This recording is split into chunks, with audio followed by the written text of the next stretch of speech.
বন্ধুরা, আপনারা যদি ছাদ বাগানে যদি গাছ লাগিয়ে থাকেন তাহলে আমি বলবো এইরকম সুগন্ধি দু একটা গাছ বাগানে লাগাতে। কারণ রাতের বেলায় এই ফুলের যে সুগন্ধ বেরোয় এত সুন্দর লাগে বলে প্রকাশ করতে পারা যায় না। এইরকম দুটো একটা সুগন্ধি গাছ লাগাবেন, খুব কম পরিচর্যা। এটা কি বলুন তো বন্ধুরা, এটা কামিনী গাছ। দেখছেন গাছ ভর্তি ফুল এসেছে।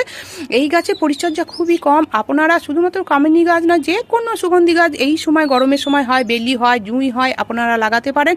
এই কামিনী গাছের পরিচর্যা আমি যে খাবারটা দিই, ভার্মি কম্পোস্ট 1 মুঠো বা গোবর সার আপনারা দিতে পারেন।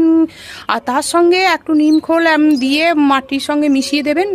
আর এর লিকুইড খাবার হিসাবে আমি 10 থেকে 15 দিন অন্তর যেটা দিই, কলার খোসা ভেজানো জল, পেঁয়াজের খোসা ভেজানো জল, আর দিই যেটা সরিষার খোল ভেজানো জলটা খুব পাতলা করে গরমে দিই, মাসে একবার শুধু।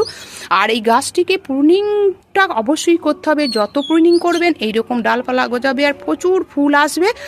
আর এইটাকে একবার করে স্নান করিয়ে দেবেন। আর খুব হালকা যেখানে রোদ আসে সেই রকম জায়গায় রাখবেন। ঠিকও রোদের মধ্যে কোনো গাছ এখন রাখবেন না। এই গাছগুলো খুবই একটু খুব গরম পছন্দ করে না, তাই আপনারা এই ঠিকও রোদের মধ্যে রাখবেন না। তবে কি একবারে ছায়ার মধ্যে রাখবে তা নয়, যেখানে হালকা সূর্যের আলো আসে সকালবেলা থেকে ওই কমপক্ষে 11টা পর্যন্ত আপনারা যেখানে রোদ আসবে সেই রকম জায়গায় রাখবেন। আর বিকালে সেই রকম জায়গা দেখে আপনারা রাখলে এই গাছটা আপনাদের অনেক দিন ভালো থাকবে। তাহলে চিন্তা কিসে।